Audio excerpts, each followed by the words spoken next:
নমস্কার, তোমাদের সবাইকে স্বাগত জানিয়ে আজকের ক্লাসটি শুরু করছি। আজকে তোমাদেরকে দেখাবো পঞ্চম শ্রেণীর অঙ্ক বিষয়ে 10 নম্বর মডেল সেটটি। তাহলে চলো আর দেরি না করে এবার দেখে নিই। প্রথমেই যেটা দিয়েছে কদাকে ফাঁকা ঘরে সঠিক সংখ্যা বসাও। এখানে যে ভগ্নাংশটা দিয়েছে 24 আর 33কে একটু কেটে লঘিষ্ঠ আকারে করে দেখছি। 3 দিয়ে যাচ্ছে, 3 11 33 আর 3 8 হচ্ছে 24। তাহলে সামনের সংখ্যাটা 8 আর 11 হবে। তাহলে 8-এর সঙ্গে 3 গুণ করে আমরা পেয়েছি 24 আর 11-র সঙ্গে 3 গুণ করে পেয়েছি হচ্ছে 11। এবার 8-এর সঙ্গে কত গুণ করলে 40 হয়? 5 8 40। এও 11-র সঙ্গেও 5 গুণ করলে হবে 55। তারপরে দেখো এখানে 66 লেখা আছে, তার মানে 11-র সঙ্গে 6 গুণ করে 66 পাওয়া যায়। তাহলে 8-এর সঙ্গেও 6 গুণ করতে হবে, 6 8 হচ্ছে 48। আর এদিকে লেখা আছে হচ্ছে 64, 8 8 64। আর তাহলে 11-র সঙ্গে 8 গুণ করলে হবে 88। চলে যাই পরের অঙ্কে। দাগে বলেছে 3/5 ও 4/25 মধ্যে কোনটি ছোট ও কোনটি বড় লেখো। 5 আর 25 লসাগু যদি আমরা করি, এটা 5 × 5, 5 5 25, তো যাবে না। 5 × 5 মানে হচ্ছে এটা লসাগু হবে 25 হবে। পেয়ে গেলাম। তাহলে এবার আমরা পাচ্ছি 3-এর 5 আর হচ্ছে 4-এর 25। এবার একই হর বিশিষ্ট করতে হবে। তাহলে এখানে এটা 25 আছে, এটাকে কিছুই করতে হবে না। যদি আমরা 1 দিয়ে গুণ করি তাহলে আমাদের এটাই থাকবে 4/25, আর এটা এর নিচে 25 বানানোর জন্য 5 দিয়ে গুণ করতে হবে। তাহলে ওপর নিচে আমরা 5 দিয়ে গুণ করব, তাহলে 5 5 হবে 25 আর ওপরে হবে 3 5 15। তাহলে দেখো 15 কিন্তু বড়, 4 কিন্তু ছোট। তাহলে আমাদের বড় দাঁড়াচ্ছে 3-এর 5। তাহলে এখানে লিখবো যে বড় সমান 3-এর 5 আর ছোট 4-এর 25। চলে যাই পরের অঙ্কে। যোগ করতে বলেছে 1-এর 3 যোগ 2-এর 27 যোগ 1-এর 9। দেখো এই যোগটা আমাদেরকে করতে দিয়েছে, তো 3 27 আর 9 লসাগু করে নিয়েছি। আমাদের লসাগু এসে 27। তাহলে এবার আমাদের লসাগু হচ্ছে 27 পেয়েছি, আমরা হর লিখে নিলাম 27। তাহলে এবার 3-এর নামটা পড়ে দিচ্ছি। 3 9 হচ্ছে 27 হয়, তাহলে 9-এর সঙ্গে 1 গুণ করলে হবে 9 যোগ 27 × 27, 2-এর সঙ্গে 1 গুণ করলে হবে 2 যোগ 9 3 9 27, তাই 1-এর সঙ্গে 3 গুণ করলে হবে 3। এবার এগুলোকে যোগ করব। 9 আর 2 যোগ করলে হচ্ছে 11, 11 আর 3 যোগ করলে হবে 14, 14/27। এটাকে যদি একটু আরও ছোট করে নিই তাহলে 7 2 × 14 আর 4 7 28। এরপরে দেখো একটি বিয়োগ আছে 13 18 বিয়োগ হচ্ছে 5-এর 27। এখানে দেখো 18 আর 27-এর লসাগু করলাম, করলে পেলাম যে 54। এবার রাখছি 54। এবার 18-র সঙ্গে কত গুণ করলে 54 হয় তোমরা এখান থেকে বের করতে পারো। দেখো 3 3 9 আর 9 2 18, তাহলে এইটুকু হলো আমাদের 18 পড়ে। আর পড়ে থাকে কে 3, তাহলে হচ্ছে 18-র সঙ্গে 3 গুণ করলেই হয় 54। তাহলে আমরা পেয়ে যাচ্ছি 3। তো এবার যেটা পেলাম তার সঙ্গে উপরের সংখ্যার গুণ সম্পর্ক, তো 13-র সঙ্গে 3 গুণ করলে 3 13 হবে 39 বিয়োগ। এবার 27-এর নামটা তো কত দুগুণে হচ্ছে 54 হয়। দেখো এখান থেকে আমরা বের করতে পারবো 3 3 হচ্ছে 9 আর 3 9 হয় 27। তাহলে পড়ে থাকে কে 2 পড়ে থাকে। তাহলে আমাদের হচ্ছে 2-এর সঙ্গে এবারে 5-এর গুণ সম্পর্ক, তো 5 দুগুণে হবে 10। এবারে এটা থেকে এটা বিয়োগ করব, বিয়োগ করলে আমরা পাবো হচ্ছে 29/54। তারপরে দেখো একটি সরল অঙ্ক দিয়েছে 2-এর 5 বিয়োগ 1-এর 10 যোগ 1-এর 2। দেখো 2-এর 5 বিয়োগ 1-এর 10 যোগ 1-এর 2, তো যোগটাকে এদিকে নিয়ে আসলাম 2-এর 5 যোগ 1-এর 2, আর বিয়োগটাকে এদিকে নিয়ে আসলাম আর বিয়োগ 1-এর 10। এবার এই যোগটাকে করে নিচ্ছি। 5 আর 2-এর লসাগু করলে হবে 10, তো 5 দুগুণে 10, তাহলে 2 থাকে, 2 দুগুণে হবে 4 যোগ 2 5 দুগুণে 10, তো 5-এর সঙ্গে 1 গুণ করলে হবে 5 × 5 আর বিয়োগ 1-এর 10। এবার দেখো যোগটা করে নিই। 10 আর যোগ করলে হবে 9 বিয়োগ 1-এর 10। এবার আমরা বিয়োগটা করব। তার আগে লসাগু হবে 10 আর 10-এর লসাগু 10ই হবে, তো 10-কে 10 উপরে 9 থাকবে, 10-কে 10 উপরে 1 থাকবে, তো একটু বিয়োগ করলে আমরা পাবো 8, 8-এর 10। যদি এটাকে ছোট করি 4 দুগুণে 8 5 দুগুণে 10 হবে 4-এর 5। চলে যাই 4 দাগের ফাঁকা ঘরের সঠিক সংখ্যা বসাও। দৈর্ঘ্য বলেছে 50 মিটার, প্রস্থ বলেনি, আর পরিসীমা দিয়েছে 150 মিটার। এখানে যেহেতু পরিসীমা দিয়েছে তাহলে পরিসীমা থেকে আমাদের অর্ধ পরিসীমা বের করে নিতে হবে। তো অর্ধ পরিসীমার সূত্র হলো দৈর্ঘ্য প্লাস প্রস্থ, তো সেখানে দৈর্ঘ্য আর প্রস্থ দুটোই থাকবে। তাহলে 150-কে অর্ধ পরিসীমা মানে হচ্ছে হাফ করে নেব, তো 2 দিয়ে আমরা ভাগ করে নেব। তাহলে এখানে লিখছি অর্ধ পরিসীমা, আমাদের অর্ধ পরিসীমা বের করার জন্য 150-কে 2 দিয়ে ভাগ করছি, ভাগ করলে আমরা পাবো হচ্ছে 75। তো দৈর্ঘ্য যেহেতু 50 বলে দিয়েছে তাহলে এখানে দৈর্ঘ্য আর প্রস্থ দুটোই আছে, তো 75 থেকে 50-কে বিয়োগ করলে প্রস্থটা আমরা পেয়ে যাব। তাহলে এখানে আমরা প্রস্থ বের করার জন্য লিখছি প্রস্থ সমান 75 বিয়োগ 50 বিয়োগ করলে হবে 25 মিটার। তাহলে আমাদের প্রস্থ আমরা পেয়েছি 25। চলে যাই পরের অঙ্কে। বলেছে দৈর্ঘ্য 60 মিটার, প্রস্থ বলেনি, আর ক্ষেত্রফল বলেছে 1260 বর্গমিটার। এবার দেখো এটা একটা আয়তক্ষেত্রের অঙ্ক, কারণ আয়তক্ষেত্রের দৈর্ঘ্য প্রস্থ আলাদা হয়, কারণ বর্গক্ষেত্রের প্রতিটি বাহুর দৈর্ঘ্য সমান, কিন্তু আয়তক্ষেত্রের হচ্ছে বিপরীত বাহু দুটো সমান থাকে। তাহলে এখানে দৈর্ঘ্য 60 মিটার বলে দিয়েছে, প্রস্থ জানি না, কিন্তু ক্ষেত্রফল বলেছে 1260 বর্গমিটার। তাহলে যদি অঙ্কটা সাজাই, আয়তক্ষেত্রের দৈর্ঘ্য 60 মিটার, ক্ষেত্রফল 1260 বর্গমিটার, তাহলে প্রস্থ কত? তাহলে আমাদের প্রস্থের সূত্র, আয়তক্ষেত্রের প্রস্থের সূত্র কি? ক্ষেত্রফল ভাগ দৈর্ঘ্য, আর দৈর্ঘ্য চাইলে ক্ষেত্রফল ভাগ প্রস্থ। তো এখন যেহেতু প্রস্থ চেয়েছে তাহলে আমরা এই সূত্রটা ফেলে নিচ্ছি। 1260 ভাগ 60 মানে হচ্ছে দৈর্ঘ্য, তো 0 0 কেটে দিচ্ছি, আর এটাকে যদি 6 দিয়ে ভাগ করি, 6 দুগুণে 12, 2 6-কে 6 21, তাহলে প্রস্থ হলো 21 মিটার।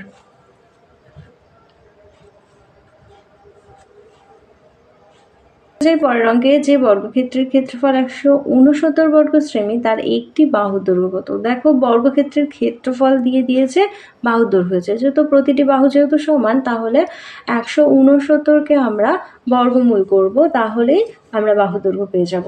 দেখো বর্গক্ষেত্রের ক্ষেত্রফল লিখেছি 169 বর্গ সেমি, আর বর্গক্ষেত্রের বাহুর দৈর্ঘ্য তো রুট করে আমরা হচ্ছে বর্গমূল বের করে নিলাম, 13 গুণ 13 মানে হচ্ছে একটি বাহুর দৈর্ঘ্য হবে 13। চলে যাই পরের অঙ্কে। 9×3=100, এই সংখ্যাটিকে দশমিক ভগ্নাংশে পরিণত করো।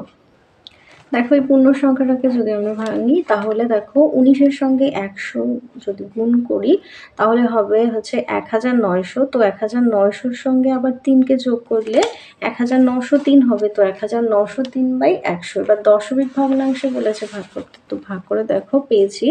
প্রথমে একবার দিয়েছি 100, বিয়োগ করলে হবে 903, এবার 9 বার দিয়েছি 900, এবার 3 বিয়োগ করে পেয়েছি। দশমিকের জন্য 0 নিয়েছি, যেহেতু এটা 100 আর 30 রয়েছে তাই 0 দিয়ে আরেকটা 0 নিয়েছি, তো 3 দিয়ে দিলে 300, তো মিলে গেছে, হবে 19.03। এর উত্তর হবে 19.03। পরের অঙ্কটি দেখো, অদাগে যোগ করো 303.50 টাকা যোগ 12.76 টাকা। তো যোগটা আমি পাতে নিলাম, দশমিকের নিচে দশমিক দিয়ে কিন্তু অবশ্য পাতাবে।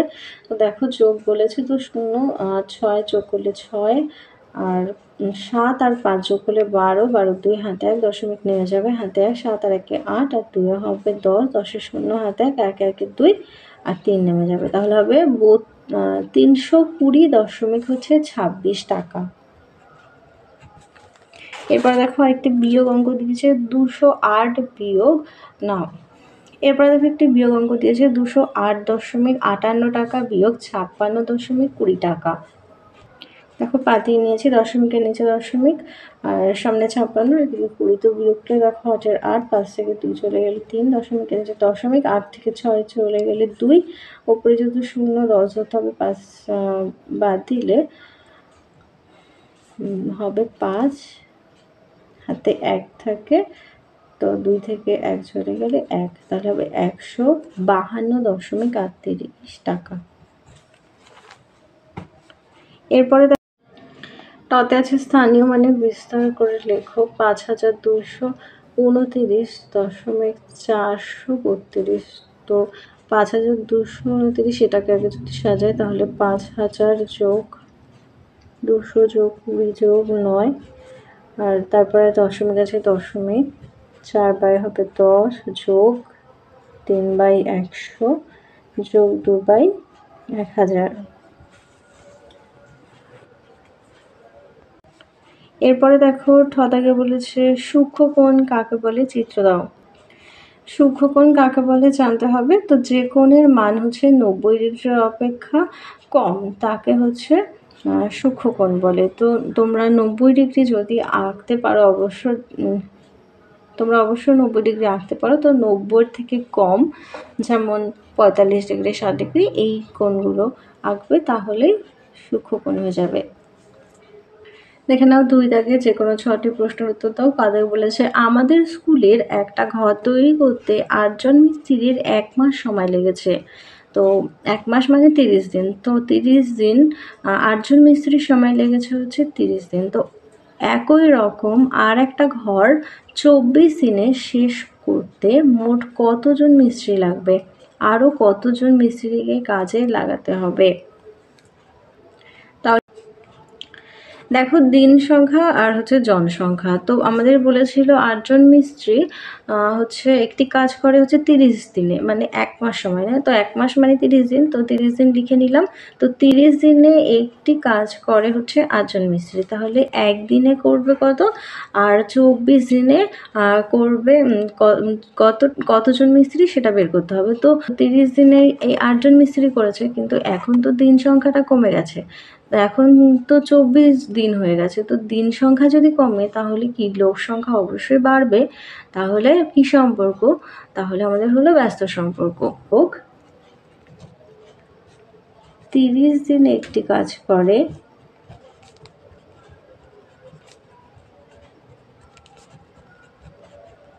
8 জন, তাহলে একদিনে কাজ করবে, ব্যস্ত সম্পর্ক তো গুণ হবে,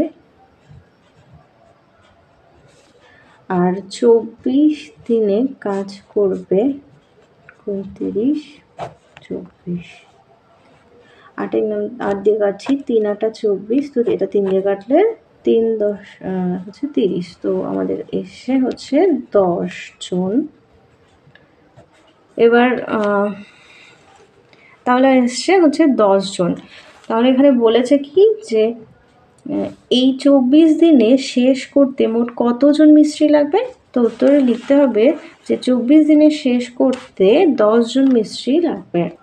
তাহলে 24 দিনে শেষ করতে 10 জন মিস্ত্রি লাগবে, আর বলেছে আরও কতজন মিস্ত্রিকে কাজে লাগাতে হবে। তো প্রথমে তো 8 জন বলে দিয়েছে, তো এখন 10 জন মানে কি বেড়েছে, কজন বেড়েছে, 2 জন বেড়েছে, তাহলে এখানে আমাদেরকে বিয়োগ করে দিতে হবে, যে সুতরাং আরও মিস্ত্রি বা লোক লাগাতে হবে, আরও মিস্ত্রি লাগাতে, আগে 8 এখন 10, তাহলে 10 থেকে 8কে বিয়োগ করলে হবে 2, তাহলে হবে 2 জন, এই 2 জনকে আরও লাগাতে হবে। পরের অঙ্কটি দেখো একটি একটি শিক্ষণ ক্যাম্পে 250 জন শিক্ষার্থী গিয়েছে, তাদের 28 দিনের জন্য খাদ্য মজুদ আছে। শিবির চলার 17 দিন পর আরও 25 জন নতুন শিক্ষার্থী ক্যাম্পে এলো, এখন ওই খাবারে তাদের কতদিন চলবে। দেখো এখানে বলেছে কিন্তু 250 জন শিক্ষার্থী গিয়েছে, তাদের 28 দিনের জন্য তারা খাবার নিয়ে গেছে, এবার 17 দিন অলরেডি শেষ হয়ে গেছে, মানে 17 দিন চলার পরে সেখানে কিন্তু নতুন করে 25 জন এসে, তো 17 দিন ধরে তাদের হয়ে যাওয়ার পর আর কতদিন পড়ে থাকে দেখো, 28 থেকে যদি 17 দিনকে বিয়োগ করা হয় তাহলে কিন্তু 11 দিন থাকে, তাহলে আর 11 দিন চলবে। যে খাবারটা থাকবে সেটা 250 জনের কিন্তু আর 11 দিন চলবে। এবার সেখানে আরও 25 জন যদি যোগ হয় তাহলে তাদের কি আর খাবারটা 11 দিন চলবে? এখানে তো লোক সংখ্যাটা আর 250 থাকছে না, পরে যোগ হবে, যোগ হয়ে সেটা কিন্তু 250-এর সঙ্গে 25 যোগ হয়ে সেটা কিন্তু 275 জন হয়ে যাবে। তো 275 জনের কিন্তু 11 দিন আর সেই খাবারটা চলবে না, তাহলে লোক সংখ্যাটা যদি বেড়ে যায় তাহলে খাবারটা কিন্তু 11 দিন চলবে না, তাহলে খাবার সংখ্যা তাদের দিন সংখ্যা কিন্তু কমে যাবে, তারা 11 দিন সেটা আর টেনে নিয়ে যেতে পারবে না। তাহলে চলো অঙ্কটা আমরা করে দেখি।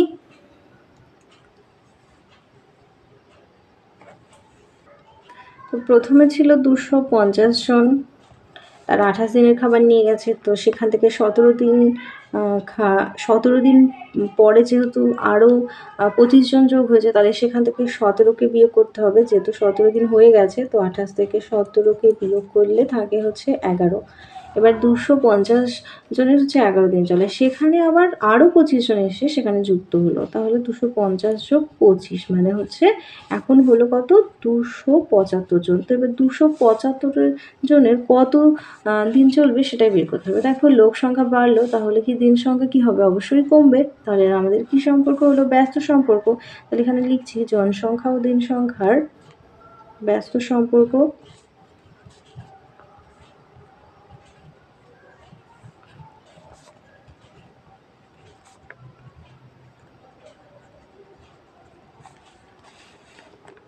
তাহলে 250 জনের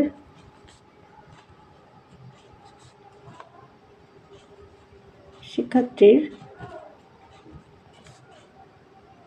খাবার চলে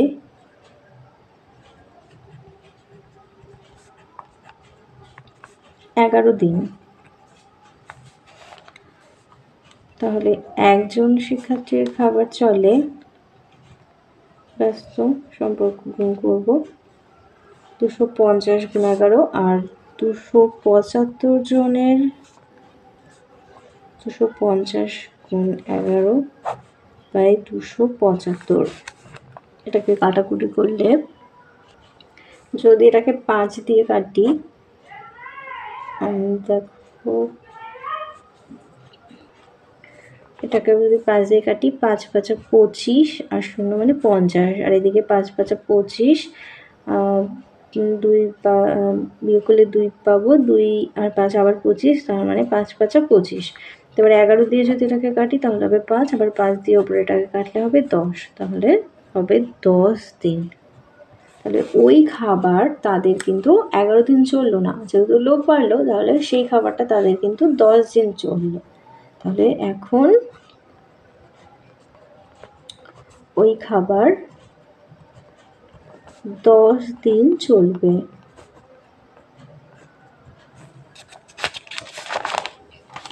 পরের অঙ্কটি দেখো, রাস্তা তৈরি করতে 16 জন লোককে 10 দিনের কাজের জন্য 3200 টাকা দিতে হয়। যদি 24 জন লোক 8 দিন কাজ করেন তবে কত টাকা দিতে হবে? দেখো 16 জন লোক কিন্তু 10 দিনের কাজ করলে দিতে হবে হচ্ছে 3200 টাকা, তাহলে 24 জন লোক 8 দিনে করলে কত টাকা দিতে হবে সেটা বের করতে হবে। তাহলে জনসংখ্যা, দিন সংখ্যা আর মূল্য অর্থাৎ টাকা পেলাম।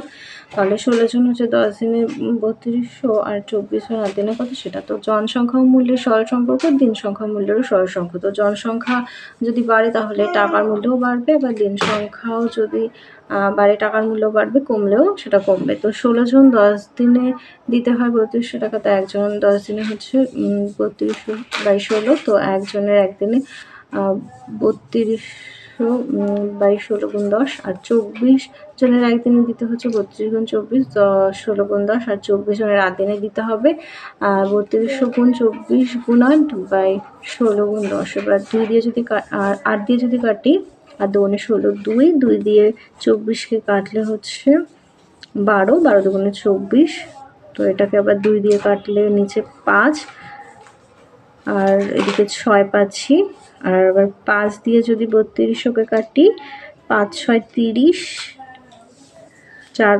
4 5 20, শূন্য হবে 640 গুণ 6।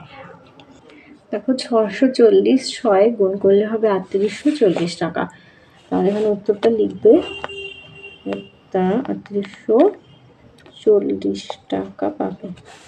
এখান থেকে লিখে নেবে যে 8 দিনে কাজ করে, তাহলে হচ্ছে 3840 টাকা পাবে। পরের অংশ দেখো, ফুলের বাগানে 2-3 অংশে তৃতীয় শ্রেণীর ছাত্ররা, 1-এর 9 অংশ চতুর্থ শ্রেণীর ছাত্ররা এবং 1-এর 12 অংশ পঞ্চম শ্রেণীর ছাত্ররা ফুল গাছ লাগিয়েছে। তাহলে মোট কত অংশ ফুল গাছ লাগানো হয়েছে, এখনো কত অংশ ফুল গাছ লাগানো হয়নি। দেখো তৃতীয় চতুর্থ পঞ্চম এই যে 3টে শ্রেণীতে ফুল গাছ লাগিয়েছে সেগুলোকে একসঙ্গে যোগ করব, আর যে বলেছে মোট, তাহলে আমরা পেয়ে যাব। আর এখন কত অংশ ফুল গাছ লাগানো হয়নি, তো সমগ্র অংশকে এক অংশ ধরে সেই মোট অংশটা বিয়োগ করলেই আমরা পেয়ে যাব। তো দেখো ফুল গাছ লাগানো হয়েছে যে তৃতীয় চতুর্থ পঞ্চম শ্রেণী যেগুলো ছিল সেগুলোকে যোগ করছি। 3 9 12 লসগু করলে 36, তো 3 দিয়ে যদি 36 হচ্ছে 3 12 হচ্ছে 36, 12 দুগুণে 24, 3 আর 4 নং 36, তো 4 কে 4, আর 3 12 36, তো 3 কে 3, তো দুগু যোগ করলে হবে 31 বাই হচ্ছে 36। তো ধরি সমগ্র অংশর এক অংশ, তাহলে ফুল গাছ লাগানো হয়নি। এক অংশ থেকে 31-এর 36 বিয়োগ করবো, তো লসগু হবে আবার 36, তো নিচে কিছু নেই মানে 36 কে 36, তো 1 গুণ করলে 36 বিয়োগ 36 কে 36, তাই উপরে 31 হবে। তো এটা বিয়োগ করলে পাবো 5, তো 5-এর 36 অংশ লাগানো হয়নি। পরের অঙ্কে দেখো, একটি বর্গাকার পার্কের ক্ষেত্রফল হচ্ছে 1024 বর্গমিটার। ওই পার্কটির প্রত্যেক বাহুর দৈর্ঘ্য পরিসীমা কত? বর্গক্ষেত্রের পার্কের ক্ষেত্রফল দিয়েছে, তো ক্ষেত্রফল দিয়েছে, এবার দৈর্ঘ্য চেয়েছে, তো দৈর্ঘ্য বের করার জন্য এটাকে আমাদেরকে বর্গমূল বের করে নিতে হবে। যদি এটার বর্গমূল করি, তাহলে এখানে আমরা রাফে করে নিই। 24 প্রথমে যে 2 দিয়ে দিই, 5 গুণে 10, 2 1 2, 2 দুগুণে 4, আবার 2 দিয়ে দিলে 2 দুগুণে 4, হাতে 1 মানে 11, 5 দুগুণে 10, হাতে 1 মানে 12, 6 দুগুণে 12, 2 দিয়ে যদি 2 1 2, 2 দুগুণে 4, 1 16, 8 দুগুণে 16, আবার 2 দিয়ে দিলে হবে 6 দুগুণে 12, 4 দুগুণে 8, 2 দিয়ে দিলে 32, আবার 2 দিয়ে দিতে হবে 16, 2 দিয়ে দিলে 8, 2 4 2 2। তাহলে এখানে দেখো আমাদের কিন্তু 10টা হচ্ছে 2 পেয়েছি। তো আমাদের হচ্ছে সুতরাং রুটে রাখছি, এটা এখান থেকে আমরা জোড়ায় জোড়ায় হচ্ছে একটা করে পাবো।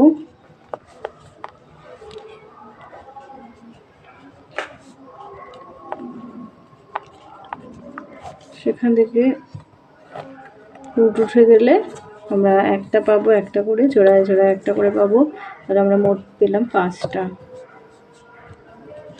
2 দুগুণে 4, 4 দুগুণে 8, 8 দুগুণে 16, 16 দুগুণে হবে 32 মিটার। তাহলে দৈর্ঘ্য, সুতরাং দৈর্ঘ্য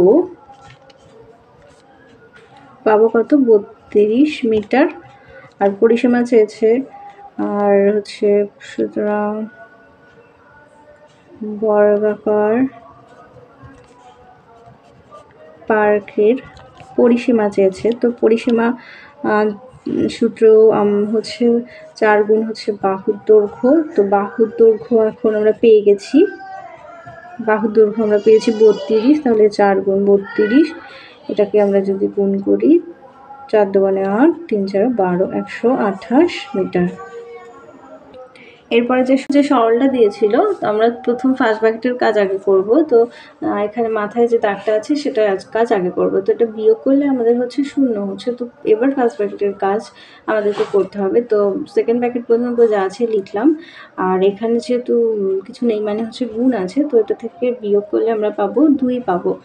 এখন সেকেন্ড ব্র্যাকেট রাখছি আর থার্ড ব্র্যাকেট রাখছি। এবার আমরা সেকেন্ড ব্র্যাকেটের কাজ করব। তো 16 থার্ড ব্র্যাকেট 8 বিয়োগ 5 বিয়োগ, এবার গুণ করব। গুণ করলে আমরা পাবো হচ্ছে 2 দুগুণে হচ্ছে 4।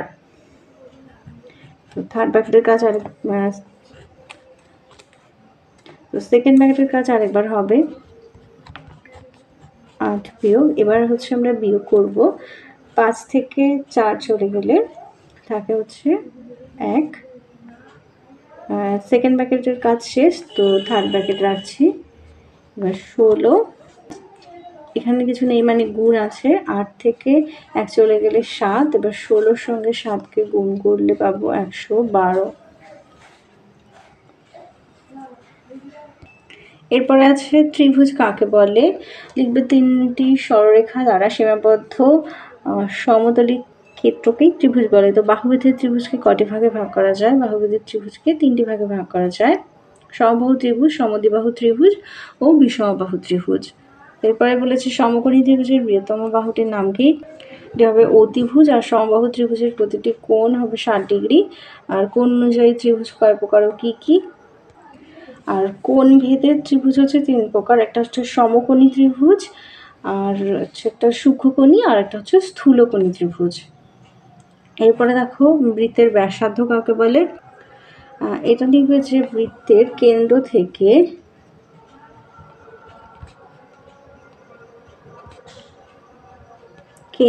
থেকে পরিধি পর্যন্ত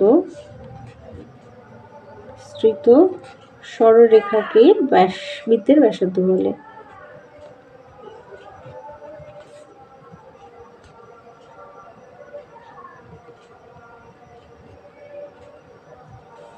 আর 4 সেমি দৈর্ঘ্যের একটি বৃত্ত অঙ্কন করবে এবং তাদের নামকরণ করবে। তোমরা 4 সেমি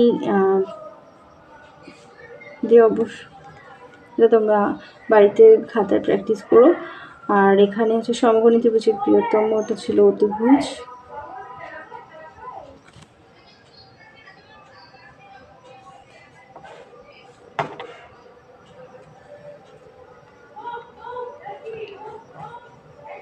তাহলে চলো আজকের মতো ভিডিওটা এখানে শেষ করছি। ভালো লাগলে অবশ্যই লাইক করো। আবার দেখা হচ্ছে পরবর্তী একটি ভিডিওতে।